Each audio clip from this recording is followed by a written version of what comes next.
día lunes 27 de mayo de 2019. Vamos al espacio de la entrevista que tenemos para comenzar la semana. Como todos sabemos, El Salvador está viviendo un proceso de transición. La administración del profesor Salvador Sánchez Serén está llegando a su final y el sábado pues ya toma posesión el nuevo presidente. Hablamos de Nayib Bukele, quien resultó ganador en las elecciones del pasado 3 de febrero. Pero pongamos algunos hechos en contexto sobre lo que ha estado ocurriendo durante este periodo conocido como de transición. Y luego pues saludamos a nuestro invitado de esta mañana. Entramos en la recta final del gobierno del presidente Salvador Sánchez Serén, un quinquenio cuyo talón de Aquiles ha sido la seguridad y otros temas como la economía, salud y transparencia. Nos detenemos en este último punto, pues la semana pasada cerró con una noticia que se ha mantenido en el ojo del huracán. Y es que en horas de la tarde del viernes, el Instituto de Acceso a la Información Pública denunció que la Secretaría de Inclusión Social se encontraba destruyendo documentos oficiales de la institución. Casi de inmediato, el presidente electo Nayib Bukele viralizó la denuncia y llamó a la Fiscalía General de la República a iniciar una investigación de oficio. El viernes por la noche, el Ministerio Público Fiscal allanó las oficinas de la institución ubicadas en la colonia Escalón. Tras iniciado el procedimiento, el fiscal de turno, Germán Arriaza, aseguró que serán las investigaciones las que determinen qué tipo de documentos eran los que estaban siendo destruidos. Minutos antes, en Casa Presidencial, el secretario de Transparencia y la subsecretaria de Inclusión Social reaccionaron a las denuncias, argumentando que en ningún momento se ha destruido documentación oficial. Sin embargo, la Fiscalía continuó este fin de semana con el proceso de registro y búsqueda de información en las instalaciones de la Secretaría de Inclusión Social. Tras esta situación, el fin de semana, a través de Twitter, el Sindicato de Trabajadores del Ministerio de Trabajo y Previsión Social también denunció la destrucción de documentos públicos de la institución. Esta mañana, en la entrevista de Hechos AM, conversaremos sobre lo que está ocurriendo a solo 5 días de la toma de posesión del presidente electo Nayib Bukele. ¡Comenzamos! Así es, comenzamos y este día le damos los buenos días al doctor Roberto Rubio, director ejecutivo de FUNDE, la Fundación Nacional para el Desarrollo, que nos acompaña hoy y nos visita luego de un espacio que nos había dado ahí Roberto, que no nos había visitado. Bienvenido. Gracias, Manuel, muy amable por invitarme nuevamente. Gracias. Roberto, hablemos de este proceso de transición que está viviendo El Salvador. Cuando se anunció el cambio, que luego de que Nayib Bukele ganó las elecciones, se dijo, en la administración saliente dijo, vamos a tener un proceso de transición ordenado, esperemos que no haya sobresaltos. Por otro lado también escuchamos a Nayib Bukele decir que estaba listo ya para comenzar este proceso del cambio o el traspaso del gobierno, que no es solo, digamos, ponerle la banda presidencial al ganador, sino también entregar todas las instituciones que han estado pues o que están bajo el control del Ejecutivo. ¿Qué tan ordenado ha sido desde su punto de vista este proceso, Roberto? Bastante desordenado, diría. No ha sido normal. Yo no digo tradicional, digo normal, que es diferente, porque cuando tú entregas algo y sobre todo la situación de un país, es decir, de cómo está, lo mejor es que el que llegue pues reciba como Dios manda, es decir, que te entreguen lo que hay, que te presenten a las personas pues que digamos que están llevando determinadas cosas, porque así el que llega no pierde tiempo, es decir, el que llega ya llega con algún conocimiento. Para eso la ley te da justamente un periodo justamente de transición en el cual se da ese intercambio de conocimiento, de transferencia de conocimiento del que se va al que llega. Y esto por X razones que yo desconozco exactamente los vericuetos internos del por qué no se pudo hacer esto. Yo creo que ambas partes no han puesto de su lado, ¿no? Creo que eso es lo que hace perder mucho tiempo y avisora quizá pleitos que no son tan necesarios por la situación del país. Se armó un pleito sobre el lugar de la toma de posesión, ahora un pleito sobre que no habíamos tenido antes con este problema de transición, digo antes sobre todo de Arena hacia el frente, del frente hacia Arena o de Arena hacia Arena no había habido mayor problema, ¿no? Pero estas son cosas que para un país con todos los graves problemas que tiene no deberían de gastar tanta energía en eso. Y lo que hace es complicar el problema, es complicarle el trabajo a los que llegan, ¿eh? Y luego esto, yo no sé si es permitió o permite o facilita que también se estén dando estas cosas de ocultamiento posible de información. Hemos tenido una serie de situaciones que han ocurrido en el transcurso del viernes y el fin de semana. Escuchamos al finalizar la semana anterior que el presidente del Seguro Social, el director del Seguro Social, el doctor Ricardo Sea Ronet, decía: pues yo renuncio a partir del 1 de junio, igual que Felipe Rivas de ANDA decía: pues yo también pongo mi renuncia. Al final se sabía que ellos van a ser relevados de los cargos porque son instituciones que están bajo control del Ejecutivo y que el presidente electo pues va a nombrar a las personas que van a dirigir estas instituciones. Pero ¿cómo se toma el hecho de decir a alguien: bueno, mire, yo renuncio, ya no quiero que venga quizás alguien a quitarme el puesto, sino yo me voy antes de que esta persona venga? No tiene mucho sentido el presentarle la renuncia al que viene, perdón, al que está, porque ya se va. En todo caso, a mi manera de ver, hubieran esperado estar ahí y luego renunciar. No sé qué significa exactamente que, mire, yo renuncio, si es algo que de por sí se va a dar, ¿no? Desconozco los motivos por qué solamente dos. Una funcionaria actual me preguntaba justamente: mire, estoy pensando presentarle mi renuncia al presidente. Y yo, mire, no se la presente, espere mejor, y en todo caso, incluso le diría, como posiblemente va a tardar en reestructurar muchas cosas y llegar gente nueva, posiblemente usted pueda quedarse ahí y renuncie cuando ya esté lista para entregarle al otro. Y posiblemente el que llega, ¿no?, o el que se sepa que va a llegar, pues posiblemente le va a ayudar a usted a esa transición. Pero si usted renuncia, usted se va y ya no tiene responsabilidad, pues yo me voy y hay que vean cómo hacen, ¿no? Creo que eso es lo que no es totalmente correcto y adecuado, ¿no? Porque se dan, como te digo, este tipo de pleitos que son innecesarios y que perjudican el quehacer de la gestión gubernamental, ¿no? Bueno, y eso da lugar a que se hable de que la transición pues no ha sido tan ordenada como se dijo que iba a ser, ¿no? Entonces, porque ¿cómo va a renunciar alguien antes de, cuando faltan días, que al final va a ser relevado, ¿no?, del puesto? Sí, no tiene mucha lógica y bueno, están no sé cuántos funcionarios que si siguen eso deberían de renunciar, pero solo dos. Bueno, ¿y por qué solo dos? ¿Qué razón tiene? No tiene mucho sentido, ¿no? A menos que por renunciar recibieran más dinero, ¿va? Pero yo creo que más bien si te hacen renunciar, posiblemente, o sea, tú renuncias antes y entonces tal vez tienes una compensación, mientras que en el otro ya se te acabó tu cargo, o sea, legalmente ya terminaste y posiblemente no te tienen que compensar nada. No sé si eso también puede haber existido. Bueno, a todo esto se suma también lo que ha pasado en instituciones como la Secretaría de Inclusión Social. La Fiscalía pues allanó las dependencias de la Secretaría el fin de semana, buscando datos sobre información que había sido encontrada, digamos, en los basureros y que eran documentos hasta cierto punto, digamos, con los sellos de la Secretaría de Inclusión Social, en los que había cifras, había datos del manejo administrativo y también buscaban datos de lo que pasó con esta organización no gubernamental Plenus, en la que se supone que la ex primera dama, Wanda Pignato, pues tenía algún tipo de relación con esta institución. ¿Cómo llamar a esto, Roberto? Porque realmente le digo, son situaciones en las que aparece esta documentación tirada en los basureros, se hace una denuncia, hay otra denuncia también en el Ministerio de Trabajo, donde también se ha dicho que se está destruyendo información que en determinado momento puede tener algún tipo de manejo de fondos, algún tipo de manejo administrativo que se ha hecho en estas dependencias del Estado.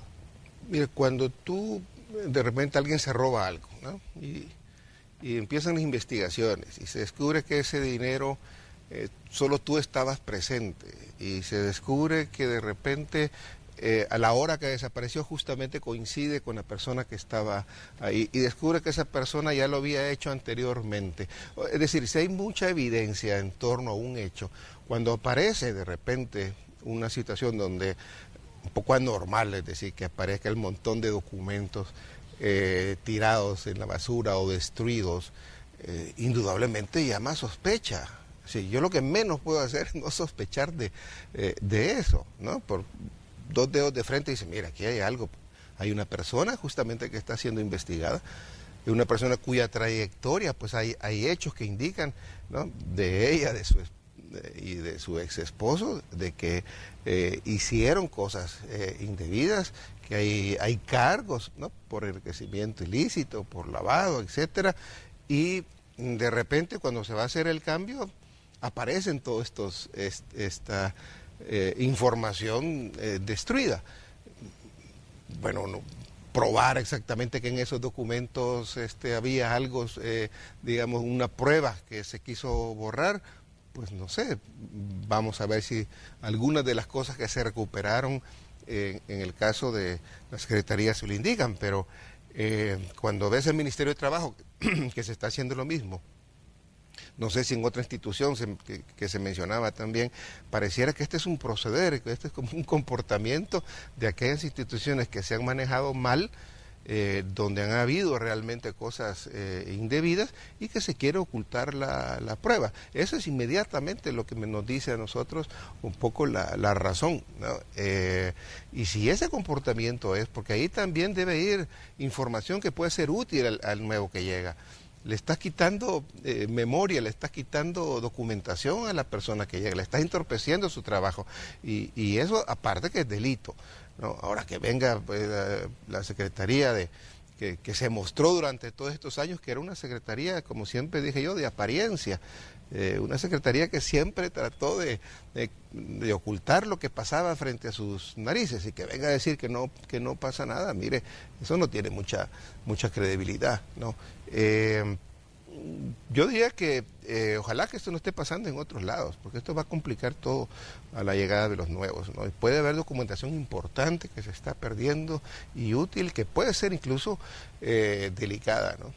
No, y considerando también, Roberto, que uno de los temas digamos, de trascendencia, tanto a nivel, tanto local como a nivel internacional hoy en día, es el tema de la transparencia en el manejo de las instituciones. Uh-huh. Estamos hablando que son instituciones que dependen de los fondos que se le otorgan del Estado y que también hasta cierto punto reciben algún tipo de cooperación, digamos, de cooperación internacional. Y realmente cuando hablamos de transparencia, pues esto pone en duda, digamos, el manejo de la institución, aunque, digamos, si no son papeles importantes, tal vez, porque si al final es la Fiscalía la que lo va a determinar, pero el hecho de que aparezca esta documentación rota, aparezca destruida, porque ahí tenemos algunas imágenes de lo que hicieron hoy en el fin de semana los fiscales y la gente de las instituciones que llegaron a llenar estas dependencias, encontraron un montón de documentación. No abona mucho al manejo de la institución misma el hecho de que aparezca toda esta documentación tirada en un basurero, ¿no? Sí, y como te digo, puede haber documentos que son delicados, puede ser documentos que hay alguna prueba que involucre posiblemente al que dirigía esa institución. Puede haber documentación que no la involucre, pero que sí es importante para el desarrollo de esa institución.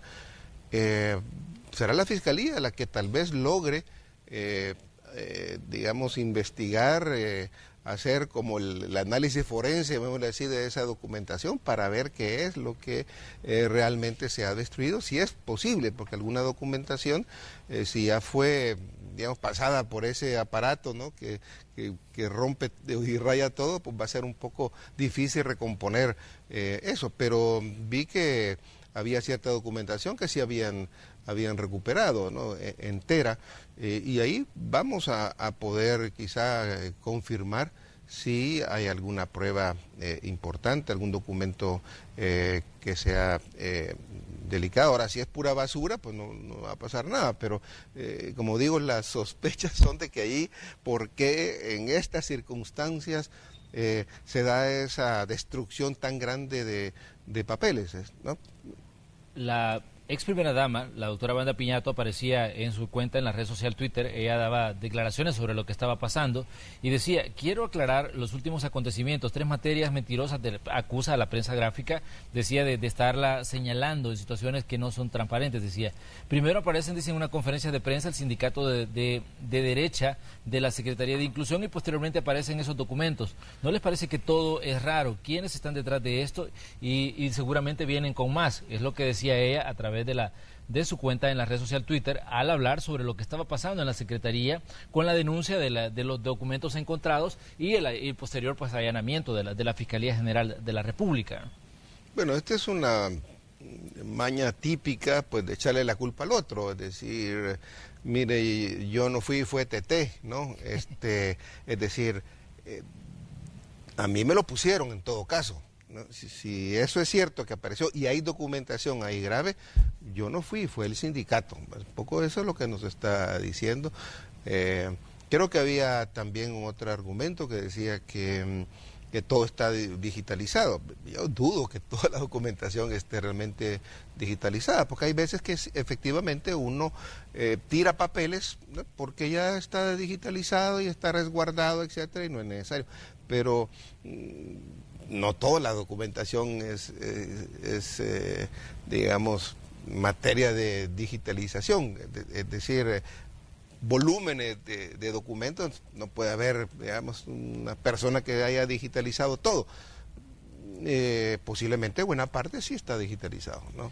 Bueno, ha habido críticas de parte del presidente electo sobre lo que ha estado ocurriendo y también, bueno, el fin de semana, para rematar todo esto que ha pasado, llovió ahí en San Miguel, se inundó el Hospital San Juan de Dios y, bueno, el presidente electo decía un comentario a través de las redes sociales, decía que el FMLN deja un país en ruinas a raíz de lo que ha estado ocurriendo en estos últimos días. Roberto, ¿cómo definiría usted la situación de El Salvador en este momento y tras esta transición? Recordemos que son 2 periodos en los que el FMLN ha estado gobernando este país.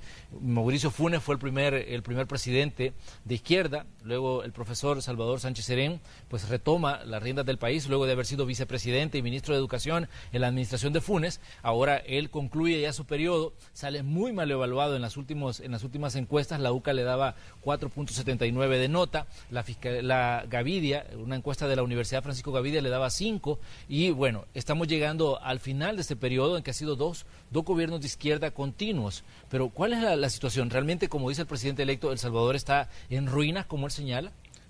Sin duda va a recibir un país bastante maltrecho, económicamente hablando, socialmente hablando, ambientalmente hablando, fiscalmente hablando. Va a recibir un país con por ejemplo, sobre todo para un gobierno que quiere hacer obra, va a recibir un país con unas cuentas bastante estrechas, es decir, con una deuda casi del 70% que hemos tenido en el 2018, con pagos de intereses que tienes que pagar casi de 1.000 millones al año, con una situación donde los gastos por la reforma de pensiones van a empezar a subir y a presionar, con una deuda de corto plazo, que son los bonos de 800 millones a principios ya de año. Es decir, bueno, y un FODES que nos va también presionar aún más ese incremento que se hizo, ¿no?, hasta el 10%.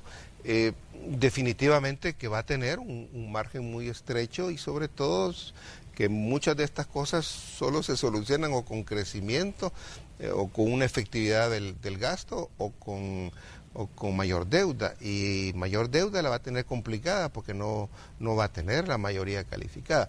Es decir, su margen de maniobra para actuar fiscalmente va a ser muy, muy complicado.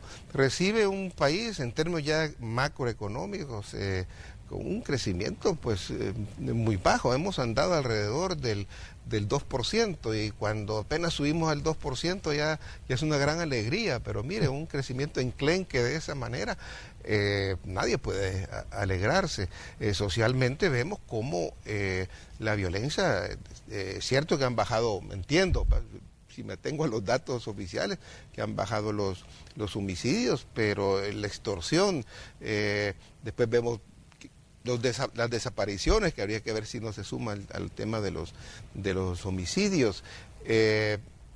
Expresión de esta situación económica y social de inseguridad, pues vemos cómo se incrementa también la migración.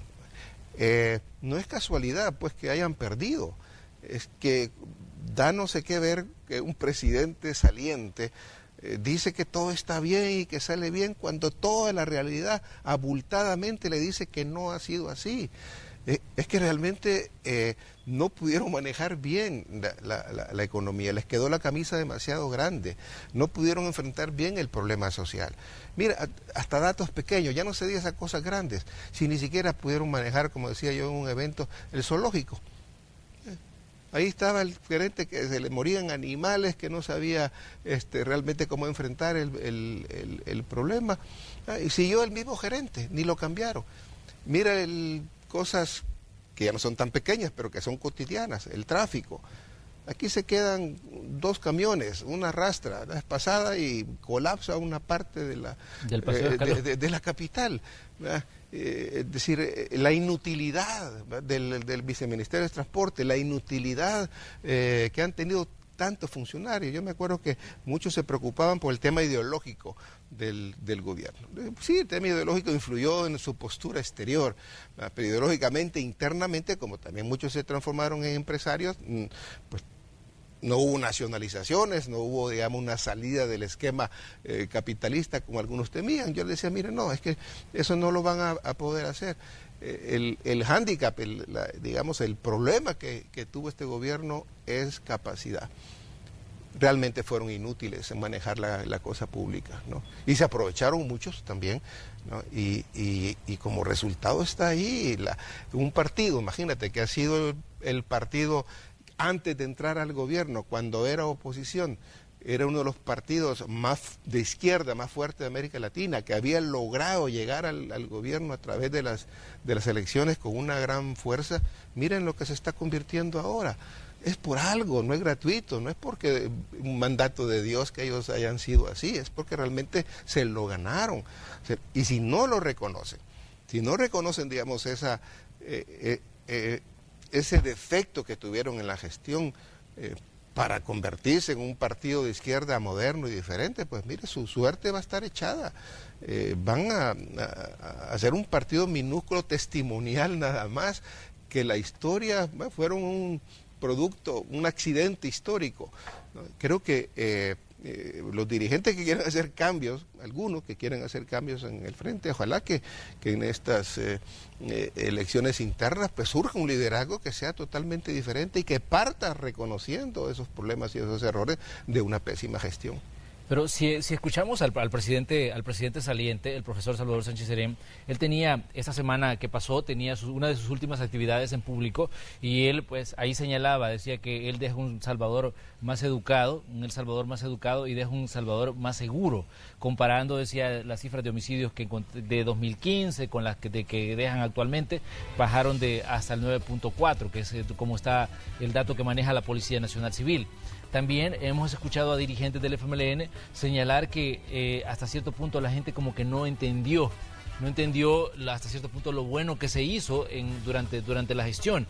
Ellos decían que han hecho grandes inversiones en materia de educación, pero que sí que la gente como que no comprendió realmente cuál era el verdadero mensaje. ¿Qué tanta razón puede llegar a tener, digamos, a la salida un partido y un presidente con pues lo que ha pasado con la administración Sánchez Serén? Es que en un gobierno no todo lo que hacen son cosas malas, o sea, algo bueno hacen, si es que no puede ser tan desastroso, ¿eh?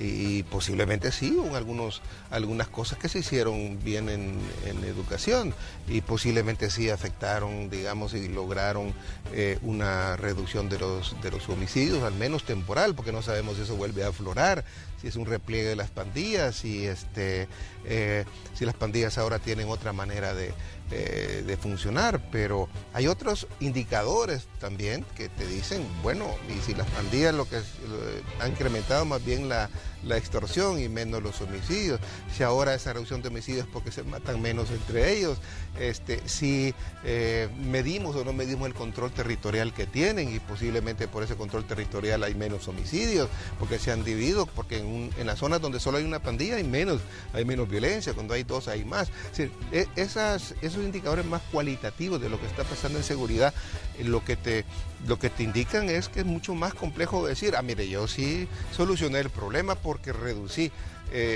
los homicidios. Lo mismo en educación. Vamos a ver los resultados de la PAES. Cuando tú analizas globalmente el saldo global en educación, el saldo global en seguridad, el saldo global en economía, es realmente desastroso, aunque hayan hechos positivos, me explico. Y porque no puede decir que todo es mal, pero venir a decir que ahora es un gobierno que fue realmente el gobierno del buen vivir.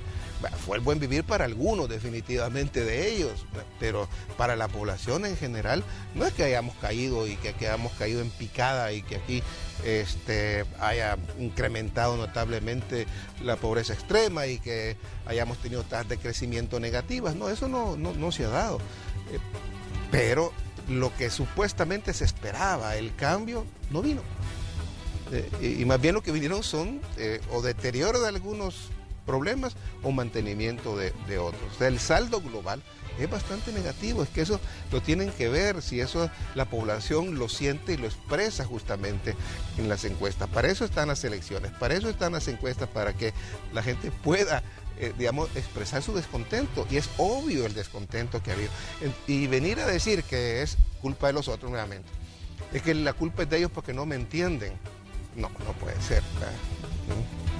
Vamos a ir a una pequeña pausa comercial. Le invitamos a ustedes a que sigan con nosotros. Hoy conversamos con el doctor Roberto Rubio, director ejecutivo de Funde. Regresamos enseguida.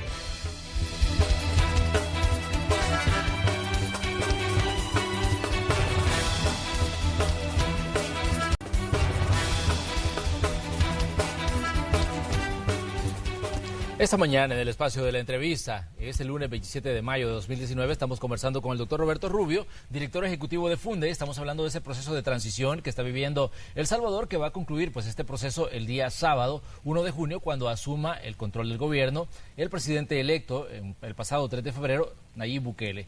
Estábamos hablando sobre diferentes situaciones, Roberto, que han ocurrido. La gente tiene pues mucha expectativa respecto a lo que puede hacer el nuevo gobierno, pero ¿qué tanto, digamos, se puede lograr en un periodo que son apenas 5 años, pero si ya lo vemos en el trabajo del gobierno, esto se reduce, es un periodo bien corto, con el margen de maniobra que le puede quedar, considerando todos los compromisos que hay que cumplir? De hecho, en el horizonte aparece el pago de títulos valores, que son de 800 millones este año, un poquito más adelante están otro de 266 millones, que son eurobonos, y compromisos que ya están ahí y que El Salvador pues los tiene que saldar en determinado momento. Y esto, decíamos, reduce un poco el margen de maniobra que puede tener un gobierno, considerando que en los primeros meses aparecen esta serie de compromisos. El presidente electo, decíamos ya, él señala que le dejan un país en ruinas, pero la gente sigue esperando que, digamos, que ocurra algo que le beneficie en determinado momento. ¿Qué tanto, digamos, puede llegar a llenar esas expectativas el hecho de tener un margen de maniobra tan corto y tan reducido por la misma situación fiscal del país? Va a ser bastante difícil, sobre todo cuando tú durante la campaña has generado una serie de expectativas y llegas montado en una ola de expectativa muy grande, porque es un presidente electo que viene, digamos, como a generar una expresión de cambio de lo tradicional. Y eso genera expectativas. Las promesas que hizo también en campaña genera expectativas, y cuando tú realmente tu expectativa es muy alta, después la caída es más fuerte, ¿no? Entre que tú tienes una expectativa menor, tal vez la caída es menor. La exigencia es mayor. Cuando tú has generado todas esas expectativas, tu exigencia es mucho mayor. Y resulta que la exigencia aquí, perdón, las perspectivas que hay, las expectativas que hay del presidente electo son grandes. Él tiene un voto prestado grande, enorme, de personas que justamente dicen ya lo que teníamos no sirve y ahora mire, viene algo nuevo, vamos a aprobarle, vamos a apostar a esta posibilidad que trae un empaque diferente. Y esa expectativa es muy alta. Y la realidad es otra, la realidad que va a encontrar es que va a encontrar una serie de limitaciones muy fuertes. Va a tener algunas ventajas, eso sí, las desventajas ya te las señalé, las ventajas están en ese panorama fiscal estrecho que no va a tener mucho margen de maniobra. Políticamente va a estar bien difícil porque le va a tocar negociar con dos partidos con los que se ha venido peleando y que no va a tener mayoría. Hereda una situación ambiental, una situación de inseguridad muy fuerte y con pocos recursos. Definitivamente que va a ser un problema y son sus desventajas. Ahora, ventajas es que después de un gobierno tan desastroso, cualquier cosa que a veces se haga en positivo, pues le va a ayudar mucho, es decir, porque la comparación de un gobierno que fue tan inútil, con que de repente, que no sé, empieza a darle señales de que soluciona algunos de los problemas cotidianos de la gente, como el transporte u otros que puedan aliviar de alguna manera la situación tan complicada en la que estamos, pues eso le va a dar bastante fuerza. Su relación con Estados Unidos, su relación con inversionistas externos, porque en la medida en que el Frente tuvo una dosis también de ideología y de incertidumbre, creo que eso afectó la relación con Estados Unidos, con algunos inversionistas, y Estados Unidos estoy viendo que le está apostando bastante al gobierno de Bukele, entonces va a tener ahí una ventana de oportunidad que no tuvo, o que cerró más bien el gobierno de Sánchez Serén. Va a tener un panorama, sin embargo, internacional que no es muy prometedor.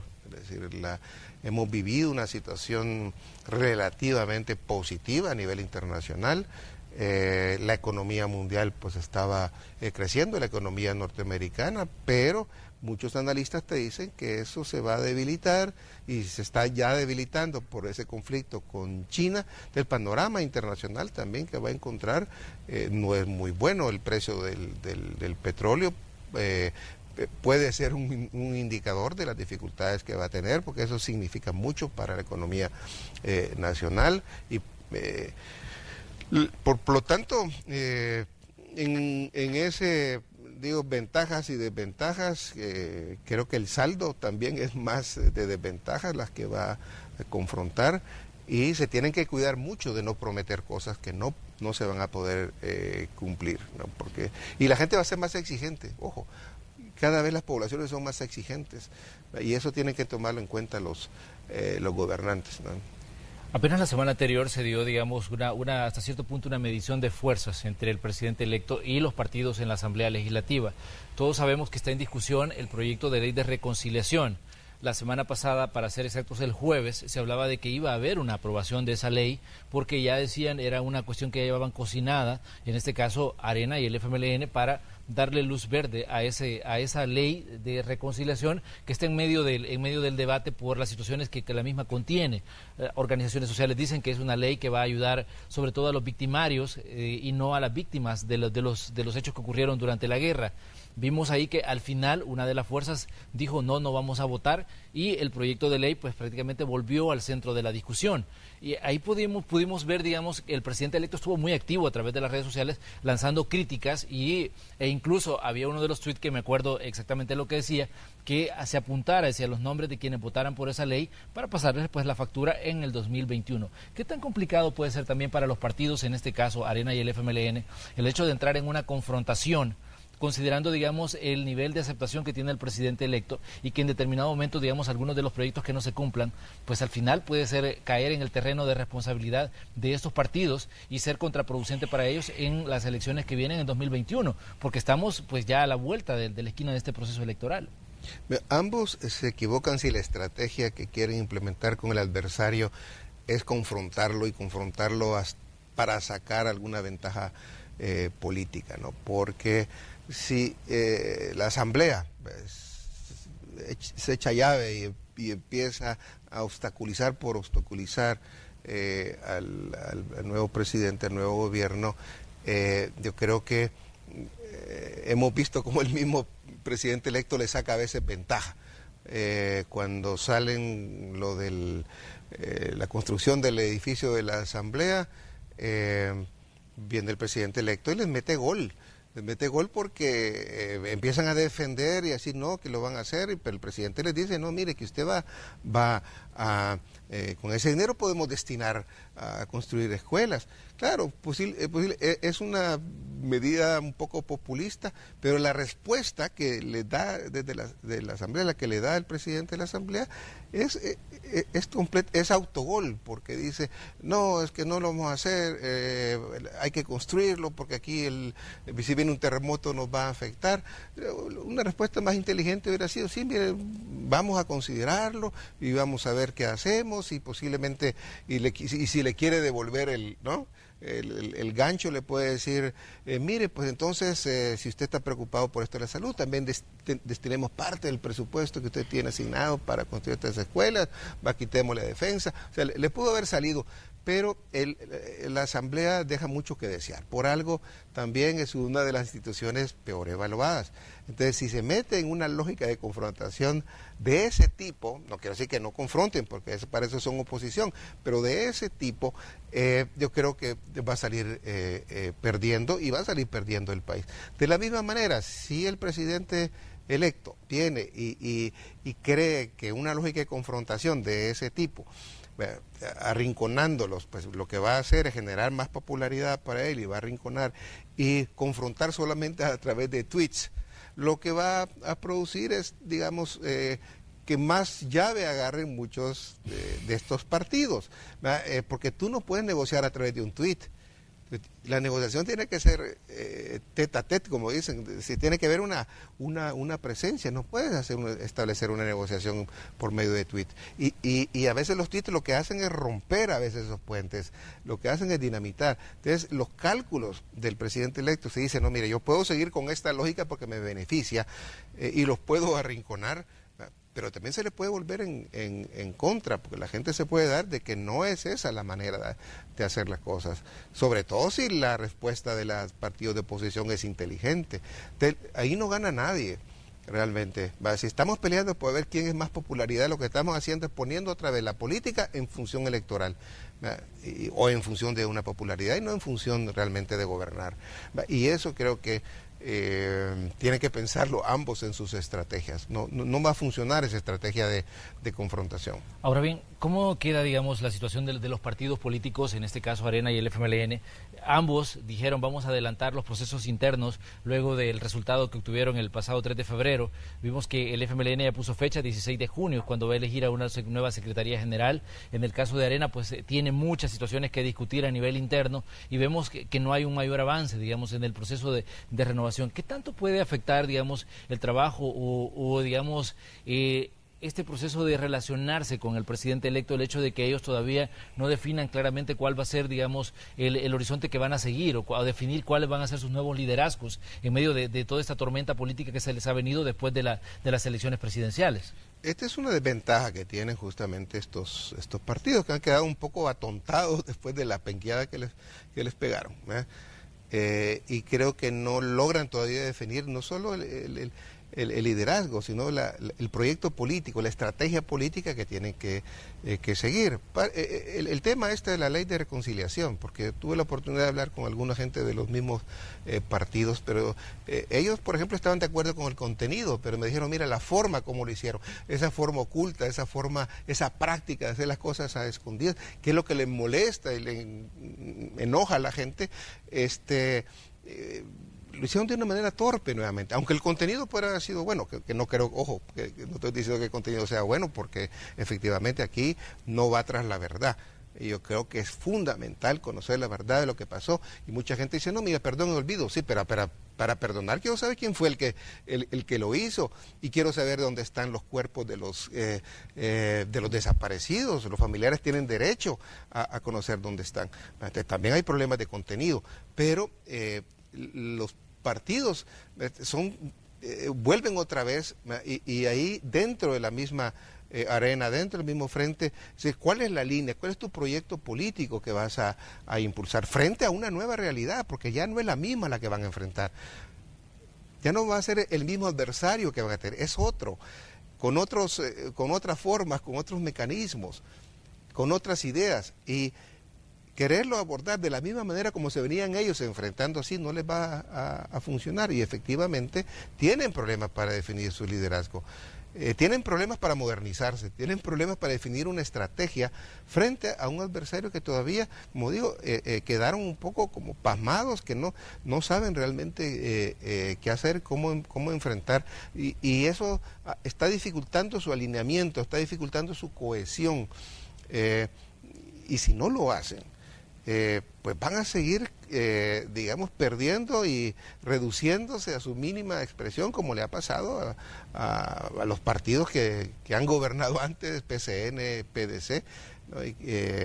te tienen que pronto, internamente, no solo estar discutiendo los problemas de personas, porque a veces los problemas que se dan en estos dos partidos, así visto de lejos, sobre todo son pleitos de personas, de disputas de parcelas de poder y no de proyecto político, que es lo que debería de ser, y eso no lo vemos. Ahora bien, hay situaciones que también están encadenadas a todos los procesos de los partidos políticos y son la situación que ocurre en los tribunales.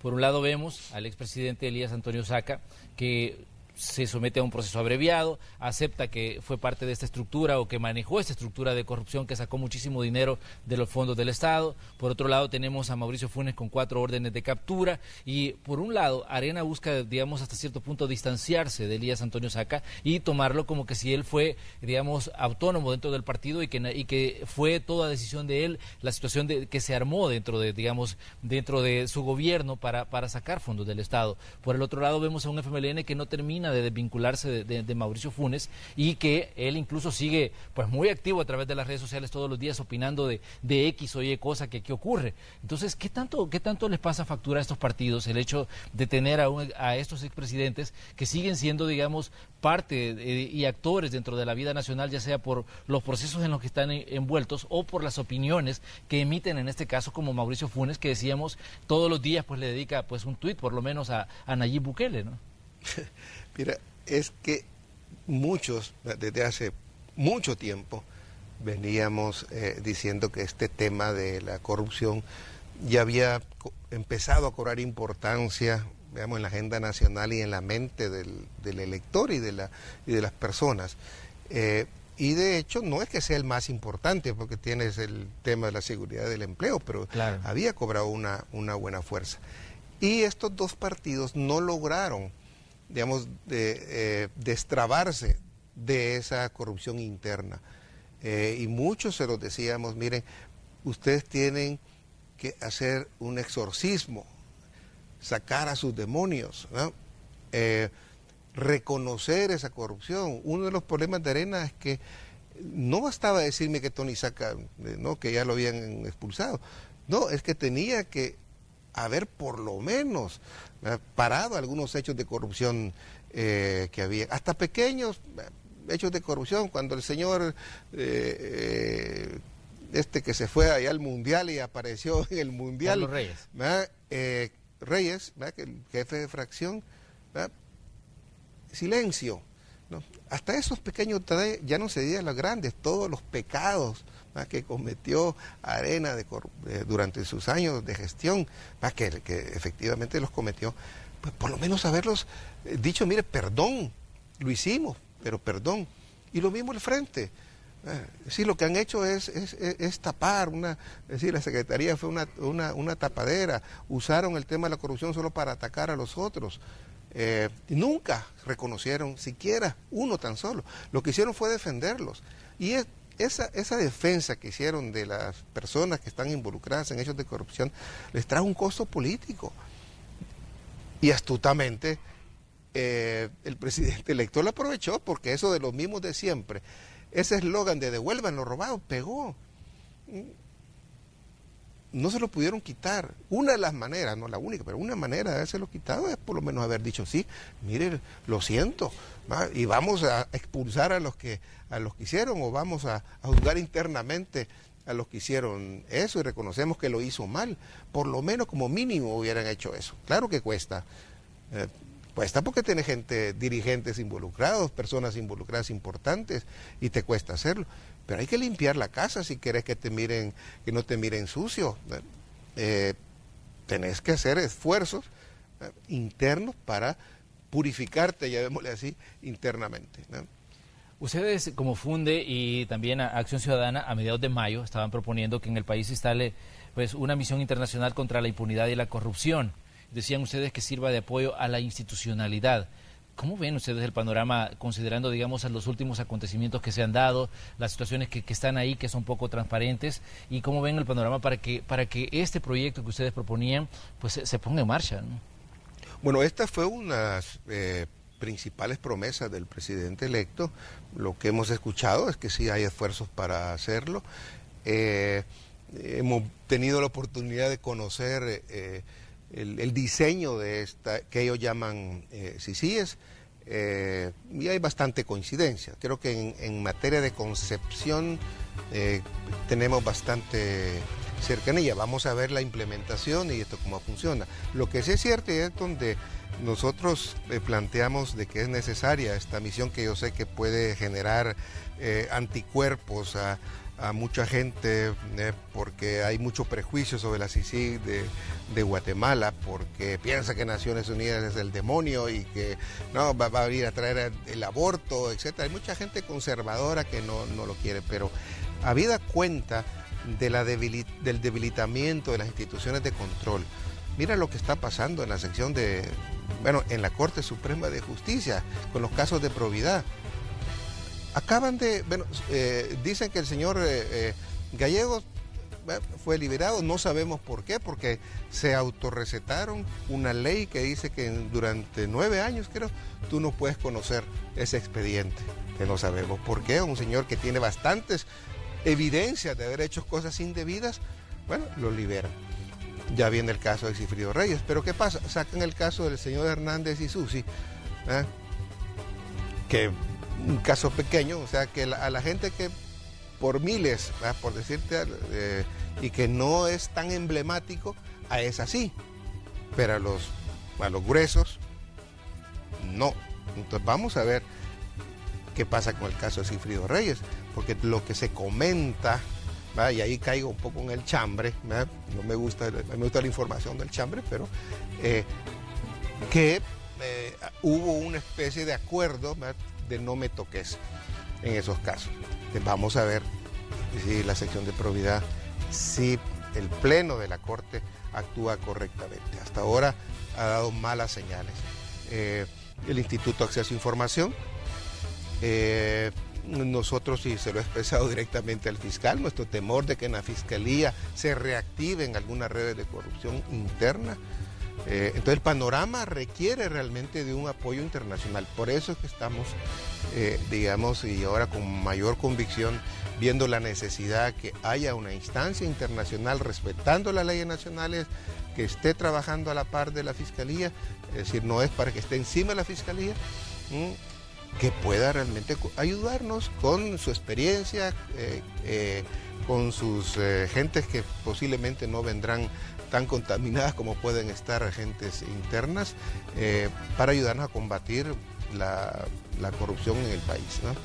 Ahora bien, pero el fiscal respondía al cuestionamiento que usted le hacía respecto al tema de las posibles redes de corrupción, y él decía de que estaban dispuestos a poner toda la institucionalidad a funcionar para que esto pues no ocurriera, ¿no? Sí, como te digo, personalmente estuvimos conversando, yo lo conozco, pues no es un conocimiento, digamos, de grandes amigos, pero sí, una persona con la que yo traté en otras ocasiones en el pasado, y tengo también amigos que lo conocen, y es una persona, yo te diría que tiene una trayectoria limpia, de buenas intenciones, pero y se lo dije personalmente, mire, es que aquí la institución no depende solo de una persona, sino de toda la estructura, y hay casos donde la estructura a veces pesa más que la persona, y las señales que podemos ver,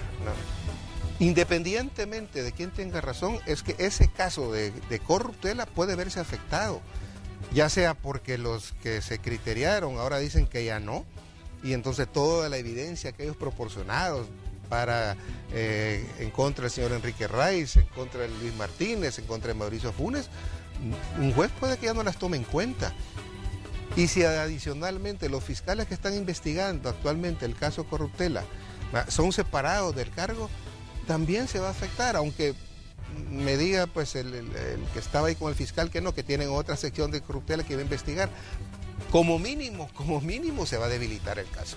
Entonces las consecuencias, independientemente de quién tenga razón, las consecuencias es que el caso se va a debilitar, un caso importante, simbólico, y vamos a ver si realmente, ya en la práctica, vamos a ver si este caso continúa o se debilita, pero creo que por lo menos tenemos el derecho de preocuparnos cuando vemos este tipo de señales, ¿no?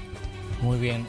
Doctor Rubio, le queremos agradecer que nos haya acompañado esta mañana. Estamos apenas, Manuel, muchísimas gracias. Apenas estamos comenzando la semana, esperamos recibirlo próximamente para que sigamos analizando lo que está ocurriendo. Definitivamente que hay mucho de qué hablar sobre la condición en la que queda El Salvador y también, bueno, lo que puede hacer el presidente electo ya tomando el cargo a partir del día del sábado. Correcto. Muchísimas gracias, Manuel. Gracias a usted, doctor Roberto Rubio, director ejecutivo de Funde, esta mañana aquí en el espacio de la entrevista de Hechos AM. Vamos a ir a una pausa. Cuando regresemos tenemos más de Noticiero Hechos. Como decíamos, hay mucho que contarles todavía, el tráfico, lo que está ocurriendo con el clima y se lo vamos a presentar en cuestión de minutos.